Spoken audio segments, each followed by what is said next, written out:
What good, YouTube? And welcome to the house. While it isn't the hardest call that I've ever done on Market Watch, Collector Rare Trade-In is going up, and I said when Ancient Guardians dropped, I like this a lot long-term, mainly because draw cards tend to do well over time. Look at Allure of Darkness and how it rebounds after each reprint, unless it is printed into the ground, which we did have a maximum gold rare along with the rare out of Ancient Guardians, but over time we see these be 50-cent cards. They might go back towards dollars once the cards actually get here. As the Discord has pointed out, Structure decks get split up, and we don't know when we're getting the Dark World cards. Will it be Battles of Legend? Will it be the Spring reprint set, which keeps getting pushed back further after March? And also with Dark Worlds, player brain can mess with market brain, right? Like, we love nostalgic feelings, and Dark Worlds fit that void, and then you have the dangers helping out, but I've still played against it where it has the most amazing, crazy end boards, and then also where they draw 5 Dark World cards. I'm looking at you, Maz.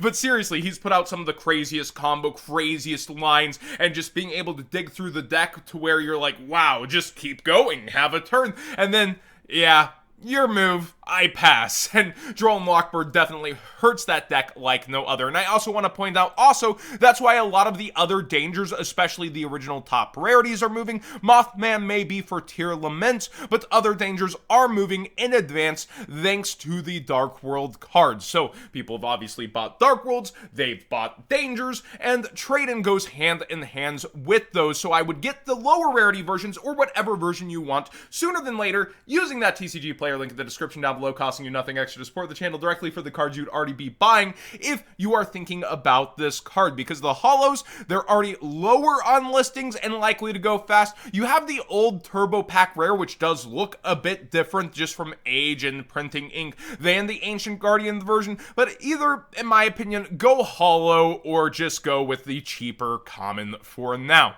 Tapio Cards has new field centers and a ton of metal dice. I'm only going to highlight my favorite metal dice because I've already asked them for like 15 different pairs. Hey, if you want to send them to me, Tapio, I'll be doing giveaways with some and then keeping others for personal. Otherwise, I'll take what you've already given me. But we do see we have the Aqua from Konosuba as well as Enchantress Metal Field Center. A lot of parallels drawn there. Code the What's Good 5 for 5% off, and to support the channel directly will work on the site. And we also have on gold the Pendulum Mommy, looking really nice. I feel like they just keep getting better at their craft and their art. This looks very good. Again, this is over on Tapio Cards, and look at how many different pre-sale sets of dice with updates and looks at them. Oh, I'm so ready to see some of these in person. I'm just gonna go over some of my favorites real quick. We have the rescue animals to go with that new rescue mat, which we're actually gonna talk about in a bit. We do have also the zombie waifus, you know,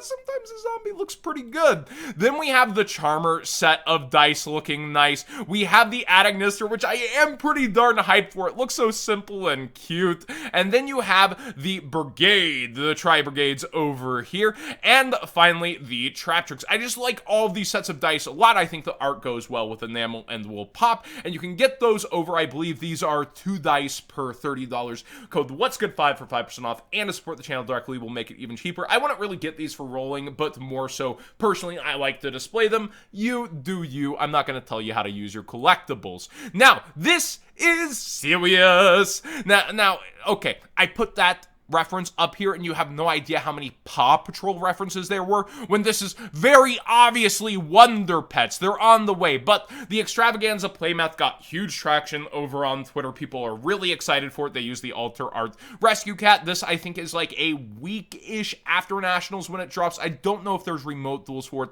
but the absolute crazy response to this mat has been astounding, and I don't think there's too many releases for a singular Extravaganza mat, so people might seek out this one. It works sometimes, right? The rubber mat as prizing instead of cash. We actually get so hyped and drink the Kool-Aid on it, and this is one of those ones that has me drinking that Kool-Aid, right? So I would expect a pretty hefty secondary market price on this mat, depending on how many get out there and how many duelists are going for it.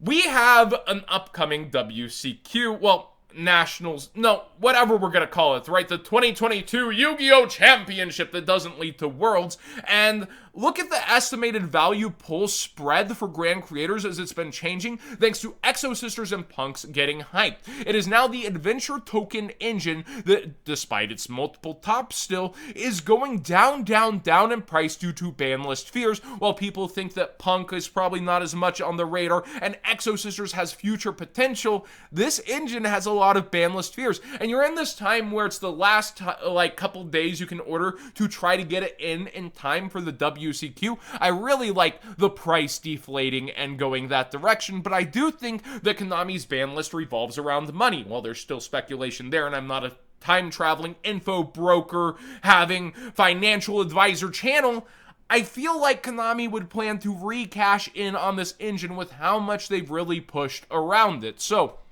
I do kind of like the aspect of it being this cheap versus having access to the engine, and when Splight gets here, we have seen in the OCG Adventure Splight early on before more harsh hits and stuff like that. So I do think with the expanded engine, it's something that you probably want to be eyeing rather than just the counters or whatever other engine like Punk right now. I think there's a lot of attention being missed right here as the sealed value of this box goes up and people go for Exo Sisters and other such cards. Cyframe Gear Gamma, speaking of Splight, people are playing Emergency Teleport as like an ability to put out a level 2 on board, as well as, you know, having access to Gamma against matchups in Splight format. And the collector rare is just crazy in price. Unlims pushing new boundaries as first edition lowest is 450 listed on the collector rare. And all versions of Gamma have been creeping back up in price to be about $5 despite having an El Dorado Gold rare,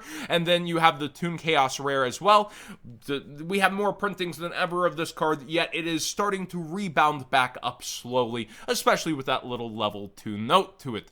Bujinki Ashram, I'm gonna just murder the name, but besides that, this card has potential with Splight. I haven't necessarily seen a ton of list with it. It reads, if this card is link summoned, you can special summon 2 monsters with the same level, 1 from your hand, 1 from your graveyard, but negate their effects, and immediately Xyz summon an Xyz monster using those 2 cards. It's also a link to if you have extra bodies to go through. If an Xyz monster this card points to activates this effect by detaching a material, except during the damage step, you can target a spell and trap your opponent controls and destroy it. Kind of a 1-2 punch ability, rebuild your board, get things out there, combo piece to a degree, but it also eats your resources. But it's at an all-time high for itself as a card, heading quickly towards $7 from $6. Also, we live in a society at the moment. Ronan Tonin's on like its 4th buyout as people anticipate Splight. It's either a little bit bloated or just grossly undervalued at this point. There's no ifs, ands, or buts about it. We see like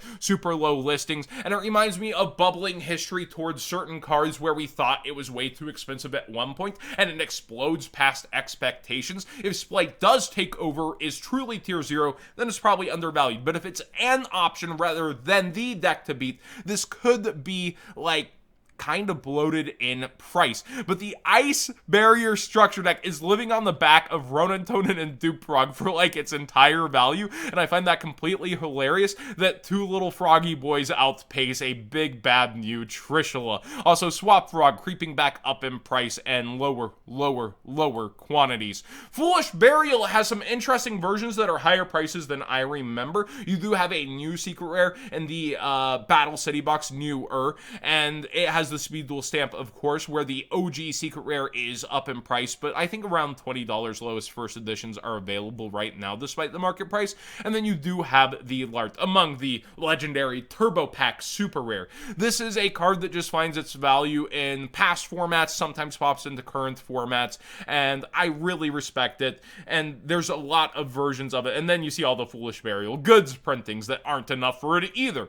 Ninjas and Prediction Princesses got new support in the OCG, and whenever there's new support, no matter how bad or good the deck will be, you see huge buyouts. Saizo is snapshot bought out to the point of $20 right now. If you have one and you don't believe in the power of the deck, might be time to sell them. I do think that it's an interesting deck that has potential, but I haven't tested with it at all, and it does seem like its gimmicks can be quickly overrun or overshadowed, but we'll see how it turns out. I've underestimated ninjas before, and they've been a cool rogue deck, but they haven't really punched past rogue right. Saizo is very good. During your main phase, you can set a ninjutsu art spell / trap directly from your deck, and if that's a spell, guess what? No restriction on activation. You can only use this effect once per turn. While this card points to a monster or monsters, that card cannot be targeted for an attack. Also, your opponent cannot target it with effect, so a little bit of protection. Hanzo, put some respect on my man's name. This is who carried ninjas as rogue before. It's seeing a lot of buyouts on the ulti, and even the 10 secret rare is shooting up in price there, all the way to the lowest price of, where's he gonna land? Like $3 there, and a couple $4 copies. Okay, we do see ninjutsu arts being maybe underestimated versus these other buyouts, because a lot of them are just standing still, with the exclusive to Shadows in Valhalla being the field spell, the hidden village of ninjutsu art being the top, selling one right now at a market price of $1.15. But I do think that maybe you'll see a mix-in like it used to with Floodgate-like cards or Apex Avian. I don't know. I haven't seen the end boards, if I'm honest, and I always put it to my audience's hands. Let me know what you guys think of the ninjas. Are they way overhyped with any of these buyouts right now, or is there a little bit of truth there? Reading the cards quickly, I haven't fully digested them. I thought there was some potential there, but again, to push past rogue, probably not. Prediction Princess also kind of in that same boat. It's a cool, kind of niche fan favorite. You don't see too much movement here, but some of the odds and ends like Pot of the Forbidden lower on listings. It's a $1 card at this point, which I didn't know, and you see the first edition kind of spiking really hard in sales rates here with the announcements. And also Guard Dog, a funny one to mix in with them. Flip, your opponent can't special summon for the rest of the turn. Win condition, hello! So yeah, the DR4 version of this is bought out, and there's no near mints. I find it kind of hilarious. It's one of those cards you forget exists because of, like, its inability to be used until it pops up somewhere like here, and you're like, ah, yes, the Floodgate card. Well, they can actually do a little something. So yeah, the two most hyped cards for Prediction Princess are not Prediction Princesses themselves, but what they're able to use and abuse. Thanks for watching today's Market Watch. Please subscribe if you haven't already. Give this video a thumbs up if you enjoyed the conversations. I know each and every one seems to include some kind of Splight tech going in there, but hopefully you enjoyed the hop around to other decks, the rogue strategies, and the, oh my gosh, and you support prices go brrr kind of stuff like usual. Thanks for watching, everybody.